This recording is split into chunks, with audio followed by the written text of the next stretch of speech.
Bismillah walhamdulillah wassalatu wassalamu ala Rasulillah wa ala alihi wa sahbihi wa man tabi'ahum bi ihsanin ila yaumil wa ba'd. Ikhwatal iman rahimani wa rahimakumullah. Salah satu ilmu yang ditahdzir oleh para ulama. Apa yang dimaksud dengan tahdzir? Tahdzir ini berasal dari kata hadzara yuhadziru tahdziran, yaitu peringatan keras agar umat ini tidak mendekati dan mempelajari ilmu sufi atau tasawuf. Tidak mempelajari atau mendalami, bahkan menjadikan ilmu sufi atau tasawuf ini sebagai metodologi dalam beragama kepada Allah Subhanahu wa taala. Di mana tahdziran para ulama atas ilmu sufi dan tasawuf sudah ada sejak dahulu maupun sekarang.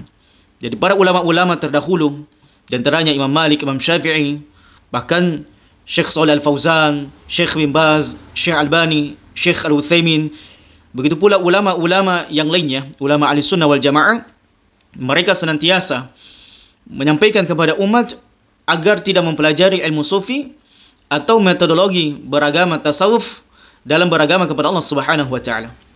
Sebab zaman rahmat Allah Subhanahu wa taala, ilmu ini sangat berbahaya bagi umat. Ilmu ini sangat berbahaya bagi umat.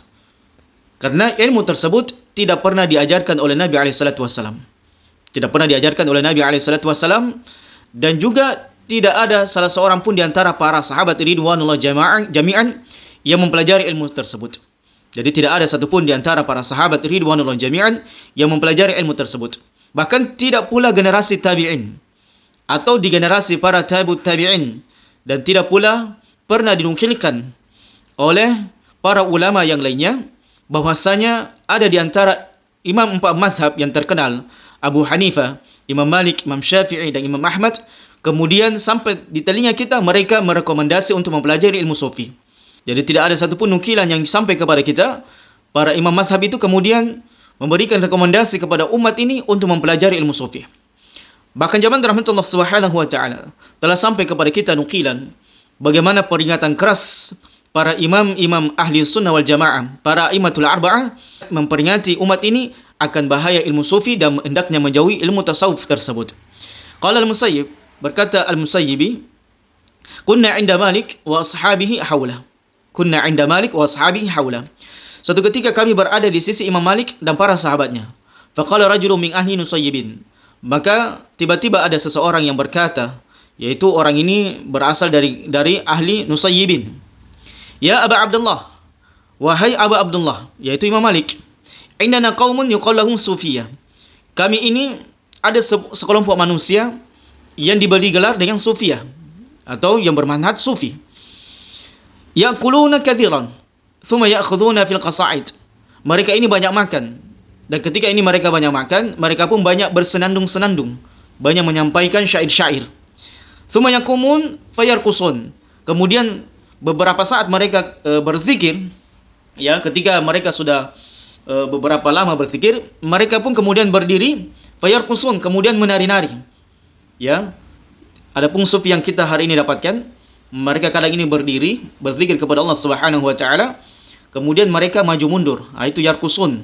Itu maknanya yarkusun, maju mundur. Jadi lari kecil maju, kemudian lari kecil mundur, dan begitu seterusnya. Itulah di antara amalan sufi. Bahkan kepalanya nunduk-nunduk, kemudian berdiri lagi, nunduk, berdiri lagi, dan seterusnya. Kadang kita jumpai orang-orang seperti ini.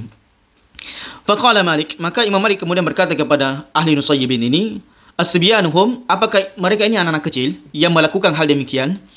Qala la, maka orang ini berkata bukan, mereka bukan anak kecil.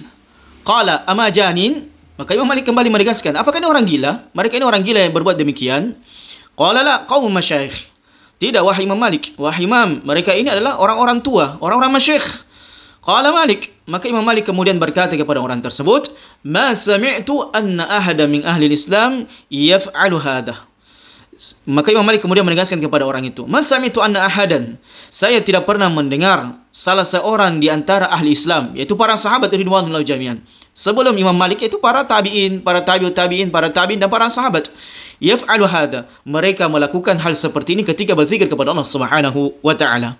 Bahkan Marwan ibnu Muhammad ad-Damashqi, jadi Marwan ibnu Muhammad ad-Damashqi ini merupakan salah satu di antara sahabat Imam Malik rahimahullah. Beliau kemudian mengatakan, thalathatun la yu'tamanuna fi din. Ada 3 jenis manusia yang tidak bisa dipercaya dalam agama ini. Subhanallah.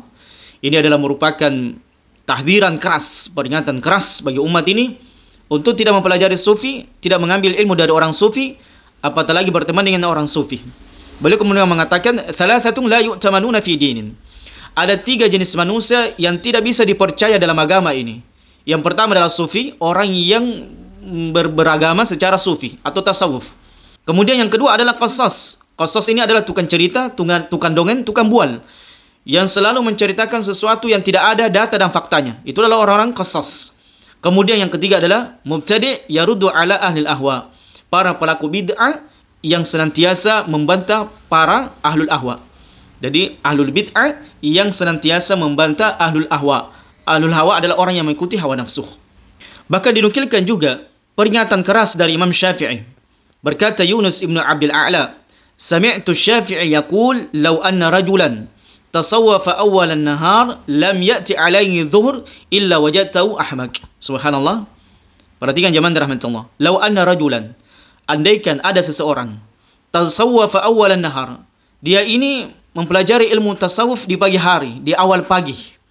Lam ya'ti alaihi dhuhr illa wajadtahu ahmak. Maka tidak datang waktu siang kecuali engkau mendapatkannya dalam keadaan lebih bodoh. Jemaah rahmatullah. Ini peringatan keras Imam Syafi'i dan dinukilkan di dalam kitab Manaqib Asy-Syafi'i jilid 2 halaman 207. Maka siapa yang ingin melihat perkataan Imam Syafi'i ini, maka silakan dia kembali merujuk kepada kitab Manaqib Asy-Syafi'i jilid 2 halaman 207. Sekali lagi saya bacakan, "Lau anna rajulan", andaikan seseorang itu tasawwafa awwalan nahar, dia mempelajari ilmu sufi di awal pagi, lam ya'ti alaihi dhuhr illa wajadtahu ahmak, maka tidak datang padanya waktu zuhur kecuali engkau mendapatkan dia lebih bodoh lagi. Artinya jemaah rahmatullah, ilmu sufi tidak menjadikan Anda menjadi orang pintar.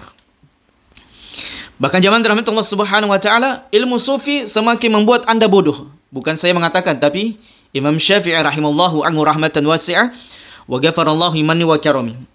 Beliau menegaskan bahwasanya tidak satupun orang yang mempelajari ilmu sufi melainkan tidak bertambah ilmunya, justru semakin bodoh. Dan coba lihat orang-orang sufi itu, memang naudzubillahi min dzalik, mereka berzikir sambil menari-nari.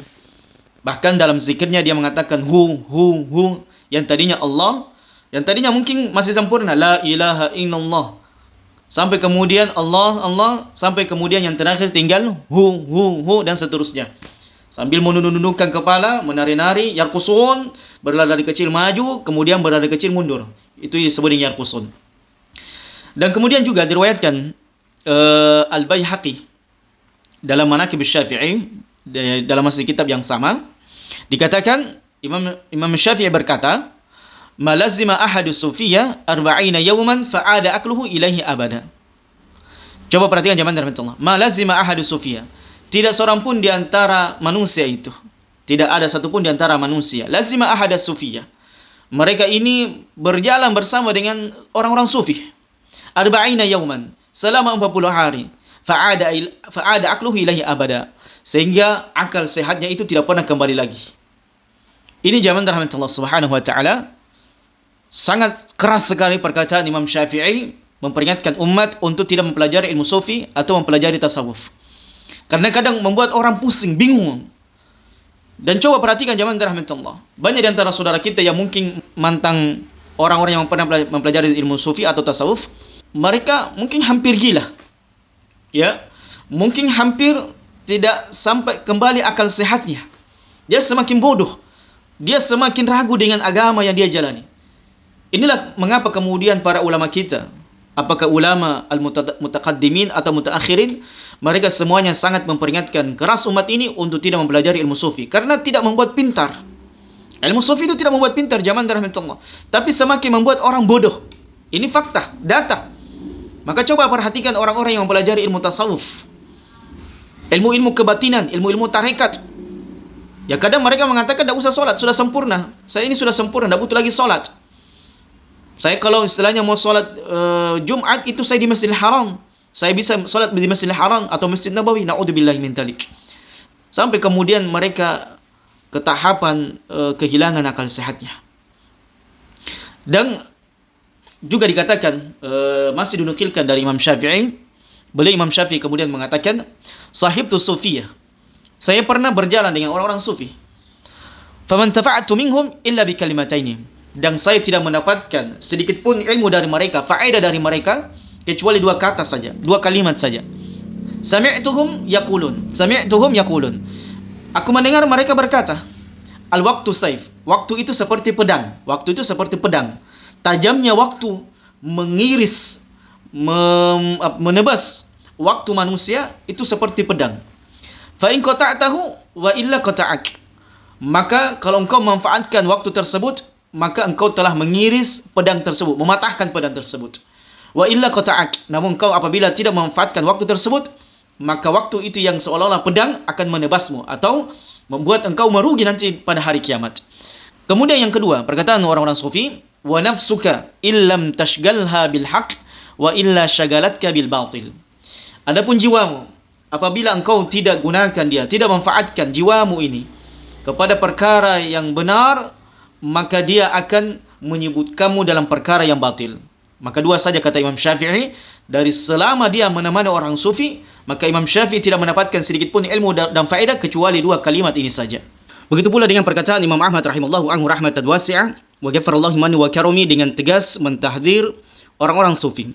Beliau dinukilkan di dalam kitab Tabaqatul Hanabila jilid 1 halaman 184. Beliau kemudian mengatakan, quburu ahli sunnah min ahli al-kaba'ir raudah. Jamaah rahmatullah, perhatikan bagaimana dengan tegasnya para ulama ahli sunnah wal jamaah, para imam mazhab memperingatkan umat untuk menjauhi ilmu sufi. Beliau kemudian mengatakan, kubur ahli sunnah min ahli kabair raudah. Sesungguhnya kuburannya ahli sunnah yang mereka melakukan dosa-dosa besar adalah raudah, merupakan taman-taman syurga insyaallah. Wa kubur ahli bid'ah minaz zuhad hafratun.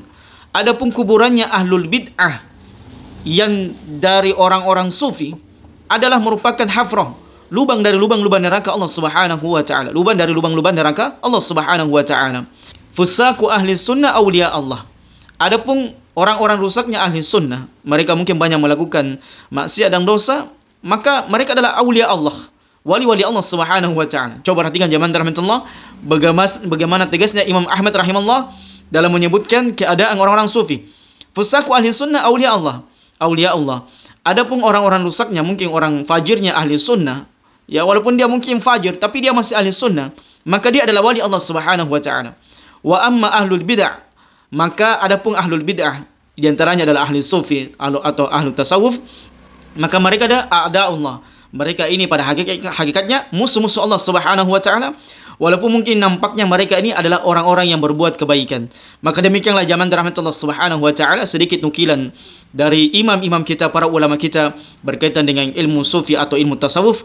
Maka hendaknya seorang hamba itu jangan pernah mengambil manhaj metodologi dalam beragama yang menyimpang dari petunjuk Nabi SAW, yang menyelisihi sunnah dari sunnah Nabi SAW dan sunnah para sahabat ridwanullahi jami'an. Semoga kita bisa mengambil ilmu dari orang-orang yang benar di atas akidah dan manhaj yang benar, akidah yang diwariskan oleh Nabi SAW dan yang diamalkan oleh para sahabat ridwanullahi jami'an. Barakallahu fikum.